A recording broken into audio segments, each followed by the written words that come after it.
Chapter 1, we talked about the origins of democracy in ancient Greece and ancient Rome, and how democracies can develop into republics.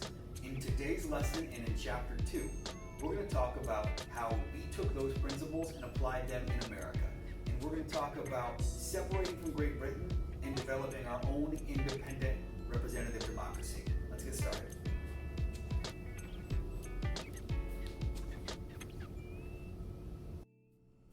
So, the Massachusetts colonists came to North America to be free to form their own church. So, they came here because they wanted to escape religious persecution. They wanted to have freedom to worship the way they pleased.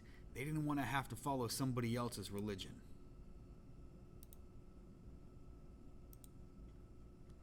But once they got here, they put some really strict rules in place, and one of their rules was that no other churches were allowed to exist in their colony. So they were being hypocrites. They came here for religious freedom, but they didn't allow anybody else to have it.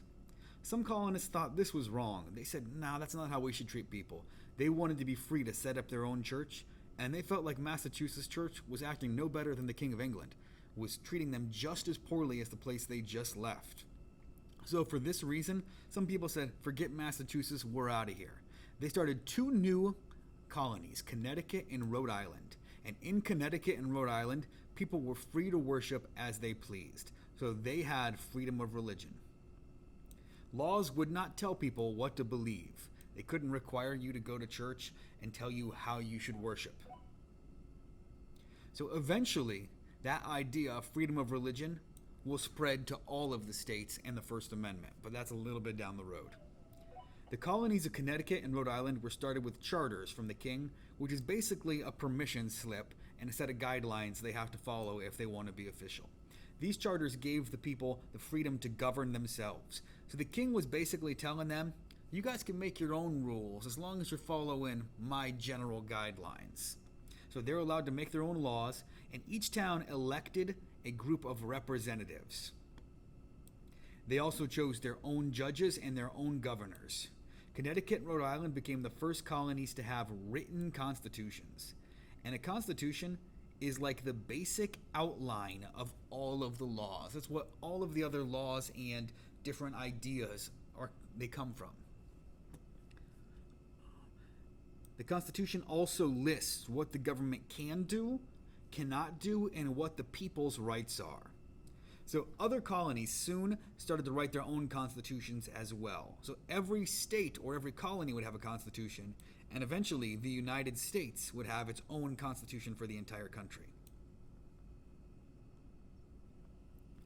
So although they had some self-government, the colonies were still owned by Great Britain.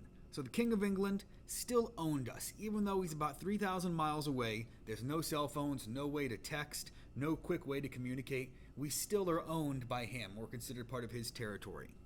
The governors tried to do what the king wanted, but being 3,000 miles away, it would take months for them to have any important influence or any big change. So imagine trying to babysit someone, but they're 3,000 miles away from you. It would be incredibly difficult to make sure they were following the rules. So as time went on, the colonists gained even more freedom. One thing they did was to basically cut some power away from the king, was they came up with something called the power of the purse, which basically said that they have the final say on anything involving taxes. So if the king wanted to raise their taxes, they would get to decide if they wanted to pay those taxes or not. The British government still protected the colonies. It sent soldiers to help us fight against the French and the Indians in the French and Indian War. But what happens is things are going to become very tense because they sent these soldiers over here to help us fight, but we didn't really ask for it, and they wanted us to pay for it. So that would be like if we had a pizza party in class, and I order all these pizzas once you guys come back, and I let you all eat. And then before you leave, I say, hey, I need you guys to chip in $5 or $10 each for that pizza. You would be pretty upset because I didn't say anything about it and you didn't ask me to throw that party. So you would feel kind of tricked and betrayed. During the 1760s, the British lawmaking body Parliament passed some new laws to get some taxes from us. They wanted repaid for the soldiers and the protection they gave us. You know, this war was super expensive. War is never cheap. because the soldiers have to be paid, and weapons and supplies are not cheap either. The British people feel like it is our responsibility to pay them back because we still were technically British citizens. So every time they would pass a new tax, the Americans would get more upset. They would refuse to pay those taxes, and they said no taxation without representation. And what that means is they were refusing to pay taxes unless they got a vote or a say in those taxes.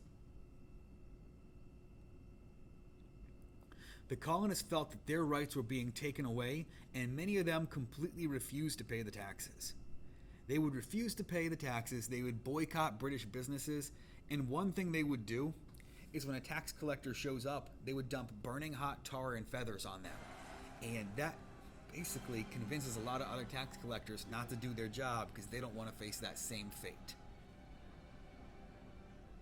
So this is going to sow the seeds that eventually are going to cause us to separate from Great Britain. We'll get into that a little bit. And for you guys that had American history, that's going to be a little bit of review, and then we'll be going on with some new stuff. Okay, guys, so now you're going to go into Google Classroom, and you're going to do the worksheet for Chapter 2, Lesson 2.